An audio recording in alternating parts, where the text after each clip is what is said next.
Hey, it's Chris here with another Relationship Wednesday, and this is part 3 in our series, Fight Right, How to Deal with Conflict.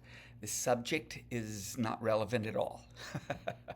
you know, here's the issue, whether it's a marriage, whether it's a parent-child relationship, a friend at work, a neighbor, conflict is going to occur. In fact, Henry Cloud wrote, a good relationship isn't one where there's no conflict. It's one where you feel safe enough to have it. So today, I want to continue unpacking a blueprint for resolving conflict, a few steps. Step 1, we rehearsed this last week. Talk to God before you talk to the other person. Prayer is always essential. Step 2, admit you're part of the problem. This is huge. Jesus said, why worry about a speck in your friend's eye when you've got big honking log in your own eye? Step 3, this is where we move into the new material. Refuse to ignore the problem. Refuse to ignore it. Create a plan to intentionally deal with conflict. Get this, conflict will never get resolved accidentally. It's got to be faced, it has to be dealt with intentionally. Now, let me give you a few small steps that go a long way in helping you deal with conflict.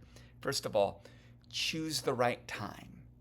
The right time is when both of you are at your best. It's not at the end of the day when both of you are exhausted. It's not in the morning as you're both heading out the door to work.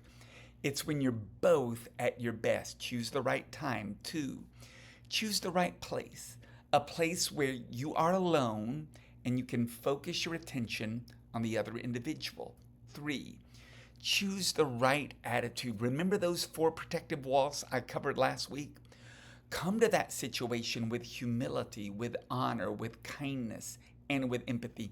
Those are great attitudes to bring to any discussion about conflict. And number 4, don't hesitate to ask for outside help. A pastor, a counselor, or a very wise friend. Now, here's what I want to do in the next few moments. I want to unpack for you the power of John Gottman's soft startup. Gottman has probably done more research on relationships, specifically marriage, than anybody in America. He's been studying this stuff for over 40 years, and he indicates that the first 3 minutes of any argument, get this, the first 3 minutes, they go a long way to determining how that conflict or how that argument is going to end. So what is Gottman's soft startup? 6 bullets here. You might want to jot these down. First bullet, complain, but don't blame. Now get this, complaints are different than criticism.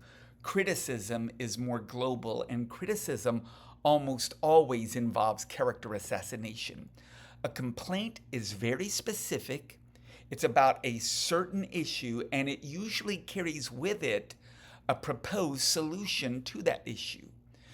Janet and I talk about this in our marriage conferences. Use language like, I notice, and I prefer. For instance, true story. Janet walked in one evening when I had been working from home, and the sink was piled up with dishes.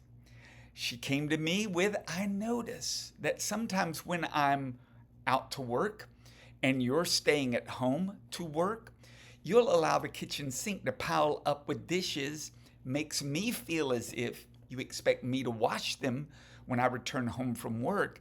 I would prefer that you just wash and rinse and put away the dishes as you dirty them during the day. Complain, notice it was very specific. It had a preferred solution. Complain, but don't blame. Here's the second bullet. Make statements that begin with I instead of you. When you start sentences with I, you're far less likely to move into criticism. For instance, instead of saying something like, you're so careless with our money, that's far more incendiary than saying something like, I would really love it if we could become more frugal, maybe even establish a budget and put some money into savings. Make statements that begin with I instead of you. Third bullet, describe what's happening but don't evaluate or judge. In other words, instead of accusing or blaming, just communicate what's going on. For instance, instead of saying, you never watch the kids, maybe you want to say, I seem to be the only one chasing Justin around today. Bullet number 4, be clear about what you want, not what you don't want. There are some of us who expend so much energy and effort describing what we don't want, we never get clarity on what we do want. Be like Janet, who was really clear when she said, I would really appreciate it if you wash and rinse the dirty dishes after using them so they don't pile up in the sink. It was clear what she wanted. She didn't just focus on what she didn't want. Number 5, be polite and appreciative.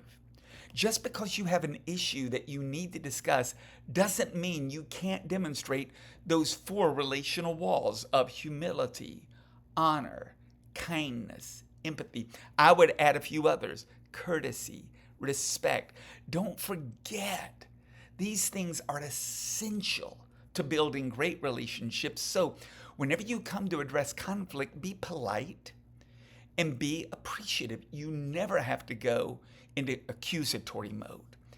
The 6th bullet, don't store things up. That brings us to step number 4 in resolving conflict. Remember, we've talked about these issues. Talk to God before you talk to the other person. Admit you're part of the problem. Number 3, create a plan for addressing it.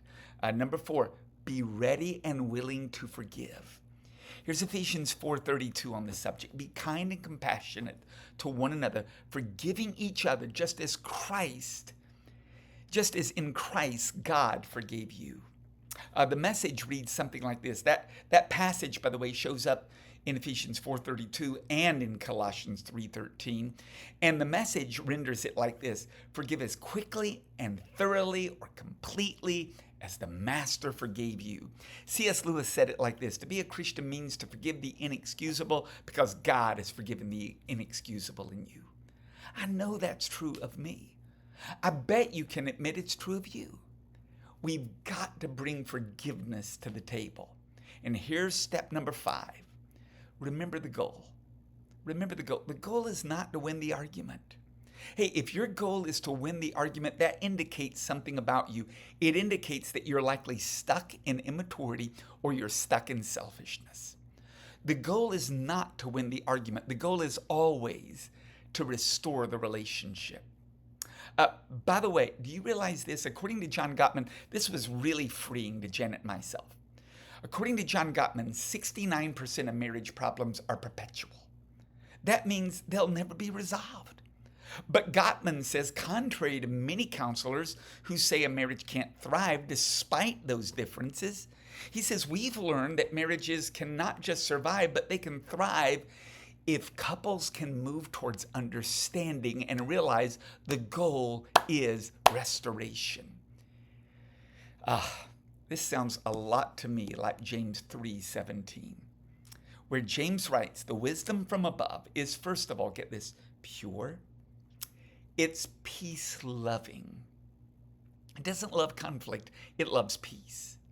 It's gentle at all times. It brings an attitude of gentleness to the situation. By the way, gentleness is one of the fruit of the Spirit. It is willing to yield to others. This demonstrates maturity in a relationship when you're able to yield to others, when you're able to say, wow, you're right. I'm so sorry. I was wrong. It's full of mercy and the fruit of good deeds. It just goes above and beyond in terms of being compassionate and demonstrating good deeds. It shows no favoritism. And get this, it's always sincere. It's unhypocritical. Now remember this, as we wrap up this series on conflict. Conflict isn't something to be avoided. It's the process we go through, and it's the price we pay for intimacy. Put these 5 steps into place. Let's see how it transforms your relationship, and especially focus on Gottman's soft startup. I believe you'll be amazed at what God does with conflict when you bring these tools to that equation. Have a great day. We'll see you next Wednesday.